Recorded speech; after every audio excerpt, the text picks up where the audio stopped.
নমস্কার বন্ধুরা, বাসায় রান্না বানাতে সকলকে স্বাগত। আজ তোমাদের সাথে শেয়ার করব মিনি মালপোয়ার রেসিপি। এই মিনি মালপোয়াগুলো সাধারণত আমরা মেলার দোকানে দেখতে পাই। কিভাবে বাড়িতে সহজভাবে এই মিনি মালপোয়া বানিয়ে নিতে পারবে সেই রেসিপি আজ তোমাদের সাথে শেয়ার করব। তার জন্য এখানে এই বাটি মাপ করে আমি 1.5 বাটি ময়দা নিয়েছি, হাফ বাটি সুজি নিয়ে নিলাম, দিয়ে দিচ্ছি 2 থেকে 3 চামচের মতো গুঁড়ো দুধ, 1 চিমটে লবণ দিয়ে দিলাম, চিনি এখানে আমি 4 চামচ মতো দিয়েছি। আর যেহেতু চিনি শিরার মধ্যে দেব, তাই চিনির পরিমাণটা একটু কমই দিলাম।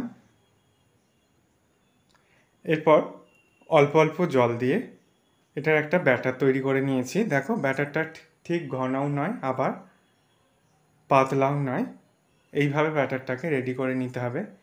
এবার অল্প একটু মৌরি অ্যাড করে নিলাম, মৌরিটাকে ভালো করে মিশিয়ে নিচ্ছি। ওভেনে কড়াই বসে আমি আগে থেকেই তেলটা গরম করতে বসিয়ে দিয়েছিলাম। এবার দেখো, খুব অল্প অল্প করে ব্যাটারটাকে দিয়ে আমি এই মিনি মালপোয়াগুলোকে তৈরি করে নেব।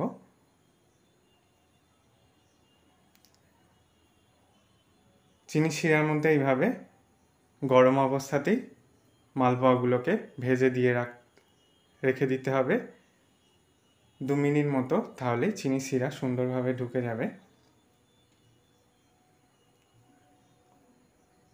একইভাবে প্রত্যেকটা মালপোয়া আমি ভেজে নিচ্ছি। এইভাবে আমি চিনি শিরার মধ্যে রেখে দিয়েছিলাম প্রত্যেকটা মালপোয়াকে। তোমাদের দেখিয়েও দিচ্ছি কতটা সুন্দর চিনি শিরাটা ঢুকেছে। এইভাবে সহজেই মিনি মালপোয়া তোমরাও বাড়িতে তৈরি করে নিতে পারবে। আশা করি রেসিপিটা তোমাদেরও ভালো লাগবে। ভালো লাগলে বন্ধুদের মধ্যে অনেক শেয়ার করো, লাইক কমেন্ট করতে ভুলো না। সকলে সাবধানে সুস্থ থেকো। ধন্যবাদ।